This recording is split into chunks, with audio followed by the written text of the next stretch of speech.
রাজশাহী বিশ্ববিদ্যালয়ের ইংরেজি এবং আইন অনুষদের যে লিখিত পরীক্ষাটা হবে, এই লিখিত পরীক্ষার প্রশ্নটা কেমন হবে সেই প্রশ্ন আমি তোমাদেরকে দেখাবো।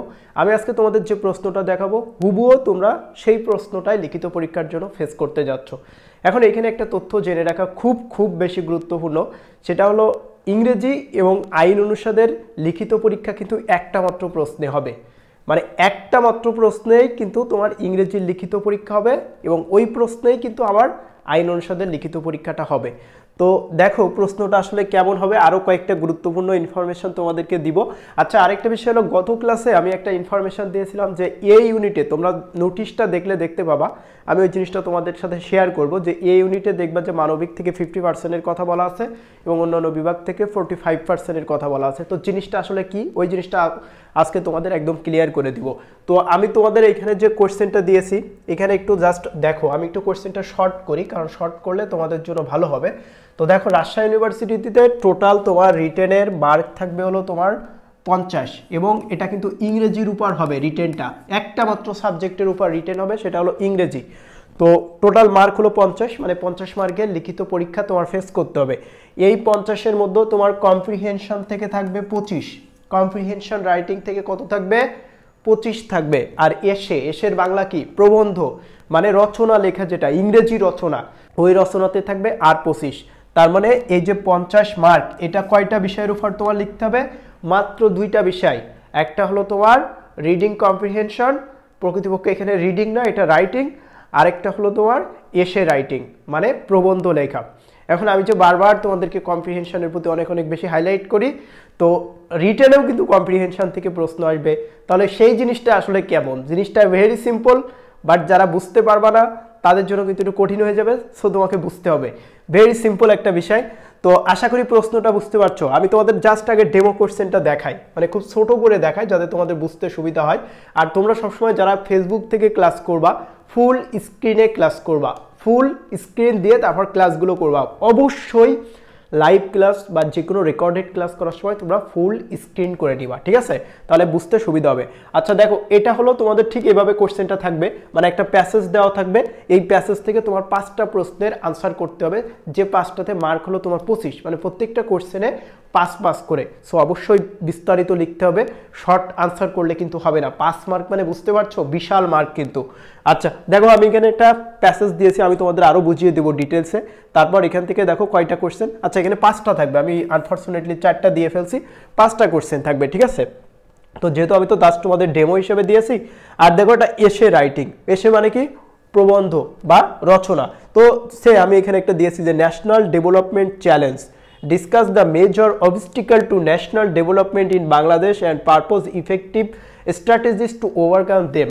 বলছে বাংলাদেশের জাতীয় উন্নয়নের ক্ষেত্রে কোন কোন চ্যালেঞ্জগুলো আছে সেগুলো, এই চ্যালেঞ্জগুলোর ক্ষেত্রে বা ন্যাশনাল ডেভেলপমেন্টের ক্ষেত্রে কোন কোন অবস্টিক্যাল বাধাগুলো আছে এবং সেগুলো উত্তরণের ক্ষেত্রে আমরা কোন কোন কৌশলগুলো অবলম্বন করতে পারি, তার উপর একটা বা তুমি প্রবন্ধ লেখো ইংরেজিতে। তো এভাবেই তোমাদের মার্ক ডিস্ট্রিবিউশনটা থাকবে, মানে ঠিক এমন একটা প্যাসেজ দেওয়া থাকবে যে প্যাসেজ থেকে তোমার মার্কের আনসার করতে হবে। প্রবন্ধ থাকবে, থাকবে, এটা কিন্তু প্যারাগ্রাফ না, প্যারাগ্রাফ আর প্রবন্ধ লেখার লেখার কিন্তু নিয়ম আলাদা, অবশ্যই তোমাদেরকে এই নিয়মটাও জানতে হবে। আচ্ছা আমি তোমাদেরকে এখানে জাস্ট একটু বলে দিই, তুমি প্যারাগ্রাফ আর এই জিনিসটা আসলে তুমি কিভাবে বুঝবা বা নিয়মটা কি, আমি তোমাদের এখানে একটু বলে দিই। দেখো আমি এইখান থেকে এই পর্যন্ত যে অংশ, এটাকে আমরা সংক্ষেপে বলি কি, প্যারা বলি না, ওই প্যারার পূর্ণ অর্থটাই কিন্তু প্যারাগ্রাফ। মানে এইখান থেকে এই পর্যন্ত এটাকে আমরা বলবো প্যারাগ্রাফ। কিন্তু যখন আমরা এইখান থেকে নিলাম এই পর্যন্ত, তখন এটাকে বলবো মানে একটা প্রবন্ধ বলবো। কেন প্রবন্ধ বলবো? যদিও তাদের কন্টেন্ট আলাদা হয়, মানে একটা প্যারাগ্রাফের আলোচ্য বিষয় আর বা প্রবন্ধের আলোচ্য বিষয় কিন্তু আলাদা হয়। মানে এসেটা অনেক বড় বিস্তারিত পরিসরের হয়, প্যারাগ্রাফটা হয় অনেকটাই সামারাইজড। কিন্তু বেসিক্যালি নিয়ম যেটা, সেটা হলো প্যারাগ্রাফ হবে একটা প্যারাই। মানে দেখো এখানে কিন্তু কোনো আলাদা আলাদা প্যারা নাই, একটা মাত্র প্যারা।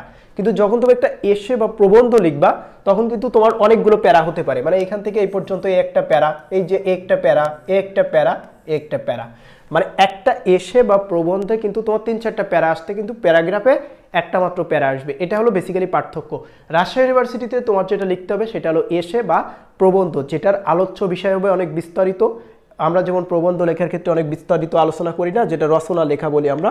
আচ্ছা ওকে, এখন এর জন্য কিন্তু তোমার ফ্রি হ্যান্ড রাইটিং অনেক ভালো রাখতে হবে এবং বিভিন্ন বিষয়ের উপর তোমার ভালো কনসেপশন থাকতে হবে এবং তথ্য জানতে হবে। তো এখন যেহেতু তোমার রিটেনটা চলে আসছে, তার মানে শুধু তোমার এমসিকিউ বেসড কোশ্চেনের উপর প্রিপারেশন নিয়ে কিন্তু তুমি আইন বা ইংলিশের মতো সাবজেক্টগুলো পাবে না। এর জন্য অবশ্যই তোমাকে টেকনিক্যালি প্রিপারেশন নিতে হবে, মানে বিভিন্ন বিষয় যেগুলো তোমার আসতে পারে। যেমন আমি তোমাদের এখানে একটা দিয়েছি না যে ন্যাশনাল ডেভেলপমেন্ট চ্যালেঞ্জ, এটাও একটা গুরুত্বপূর্ণ একটা এসে। ন্যাশনাল ডেভেলপমেন্ট চ্যালেঞ্জ মানে আমাদের জাতীয় উন্নয়নের ক্ষেত্রে কোন কোন প্রতিবন্ধকতা আছে তার উপর তুমি একটা এসে বা প্রবন্ধ লেখো। জুলাই মুভমেন্টের উপর হইতে পারে বা বিভিন্ন বিষয়ের হতে পারে, জুলাই প্রোক্লেমেশন যেটা হইলো তার উপর বেস করে আসতে পারে, মানে বিভিন্নভাবে আসতে পারে। এর জন্য তোমাকে তথ্য জানতে হবে, মানে ওই সংশ্লিষ্ট বিষয়ে তোমাকে তথ্য জানতে হবে। তো আরও আমি বিস্তারিত যেহেতু রিটেন পার্ট নিয়ে আলোচনা করব, ওই ক্লাসগুলোতেই ইনশাল্লাহ তোমার সব গাইডলাইন চলে আসবে এবং সব কিছুই তুমি বুঝতে পারবা। আচ্ছা, এখন যে আলোচনাটা করতেছিলাম যে আসলে প্রশ্নের ধরনটা, তাহলে ধরনটা তো আমি বললাম। এখন এই যে রিডিং কম্প্রিহেনশন আর কম্প্রিহেনশন থেকে রাইটিং পার্ট, মানে এই দুইটার ভিতরে বেসিক্যালি পার্থক্যটা কি? তোমার এমসিকিউ যে প্রশ্ন হবে সেখানে কিন্তু 4 থেকে 5 মার্কের রিডিং কম্প্রিহেনশনের প্রশ্ন কিন্তু থাকবে, যেখানে তোমার এমসিকিউ রাইট আনসার করতে হবে, জাস্ট এমসিকিউ। কিন্তু এইখানে তোমাকে কি করতে হবে, এখানে তোমার প্রশ্নের আনসার করতে হবে, এখানে প্রশ্নের আনসার করতে হবে। দেখো এই যে প্যারাগ্রাফটা দেওয়া আছে, এই প্যারাগ্রাফের উপর বেসড করে, এটা বেসিক্যালি ক্লাইমেট চেঞ্জের উপর একটা প্যারাগ্রাফ দেওয়া আছে বা একটা অনুচ্ছেদ কিন্তু দেওয়া আছে, প্যাসেজ কিন্তু দেওয়া আছে, প্যারাগ্রাফ না, এটা প্যাসেজ।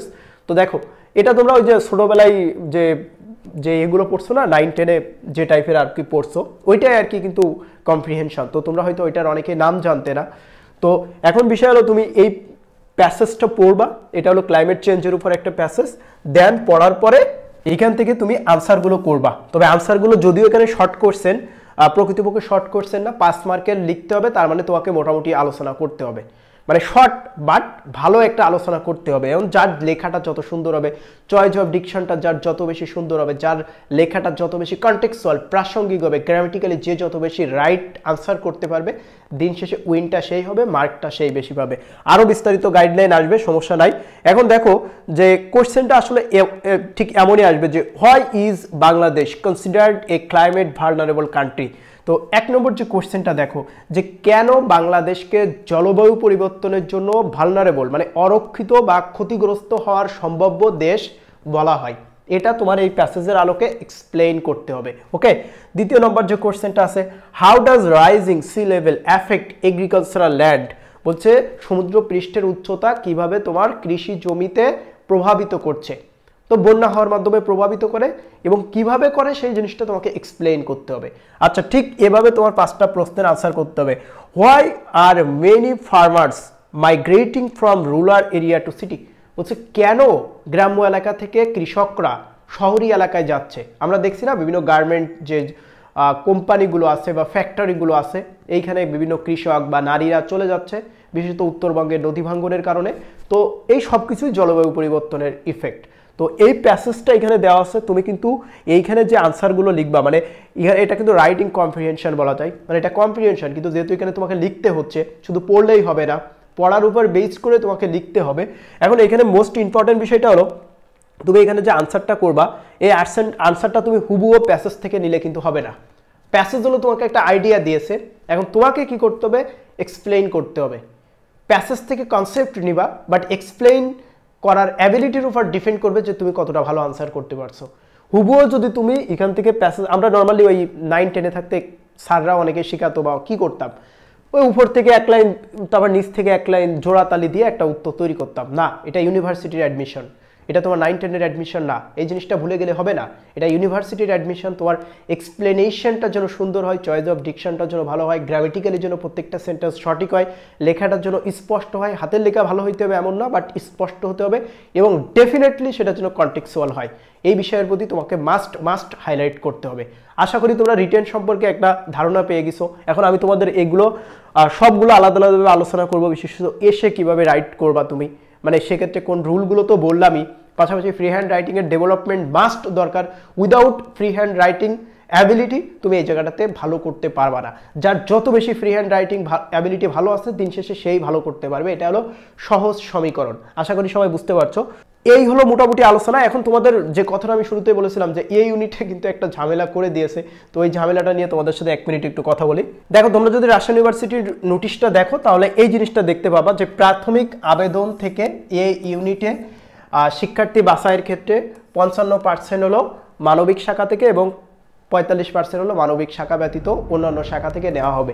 তো এই জিনিসটা আমার মনে হয় অধিকাংশ শিক্ষার্থীই বুঝতে পারোনি। আমি নিজেও প্রথম যখন দেখেছিলাম বুঝতে পারিনি। বুঝতে না পেরে আমি কি করছি, সরাসরি ইউনিভার্সিটির ভর্তি পরীক্ষার যারা মেম্বার আছে একাডেমিক শাখায় তাদের সাথেই আজকে কথা বলছি যে এখানে আসলে বিষয়টা কি মিন করছে। তো তাদের কাছ থেকে যে ডিসিশনটা বা যে কথাটা আমি জানতে পেরেছি সেটা হলো যে এখানে বেসিক্যালি তোমার পরীক্ষা সবাই দিতে পারবে।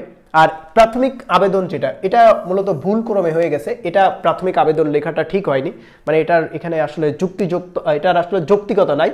আর মানবিক শাখা থেকে এবং তোমার মানবিক ব্যতীত অন্যান্য শাখা, মানে এ ইউনিট তো বেসিক্যালি মানবিকদের জন্য। এখন এ ইউনিটে আবার পরীক্ষা দিতে পারবে কারা? যারা সায়েন্স কমার্স তারাও পরীক্ষা দিতে পারবে। এখন বেসিক্যালি রেজাল্টটা আসলে আইডেন্টিফাই করা হবে, মানে রেজাল্ট থেকে যে স্টুডেন্ট নেওয়ার যে বিষয়টা, এইটা মূলত নিবে মানবিক থেকে 55% এবং অন্যান্য শাখা থেকে 45%। এটাই হলো বিষয়। পরীক্ষা সবাই দিতে পারবে যার আবেদন যোগ্যতা আছে। তো মূলত এটা রেজাল্টের পরের বিষয়। তো আশা করি বিষয়টা বুঝতে পারছো।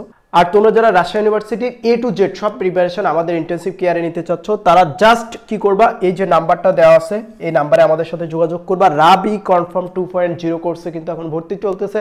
দেরি না করে ভাই ভর্তি হয়ে যাও। রিটেন নিয়ে চিন্তা করা লাগবে না, MCQ নিয়ে চিন্তা করা লাগবে না, সাজেশন নিয়ে চিন্তা করা লাগবে না, কোন বই পড়বা কথা সহ লাগবে না, দৌড়াদৌড়ি করা লাগবে না, সব কিছু একটা জায়গা থেকে পেয়ে যাবা। এবং গোছালো প্রস্তুতি নিশ্চিত করার জন্য যা যা তোমাদের দরকার হয় সব কিছু অলরেডি আমরা গ্রুপে দিয়ে দিয়েছি, সাবমিট করে দিয়েছি। তোমরা জাস্ট গ্রুপে জয়েন হবা, ওখান থেকে ম্যাটেরিয়ালগুলো নেবা, পড়বা, গাইডলাইন ফলো করবা, ক্লাস করবা, টিউটোরিয়ালগুলো দেখবা, আর লেকচার শিট যেগুলো দেওয়া আছে সেগুলো শেষ করবা। তোমার এই কাজগুলো করতে পারলেই তোমার একটা গোছালো প্রস্তুতি নিশ্চিত হয়ে যাবে।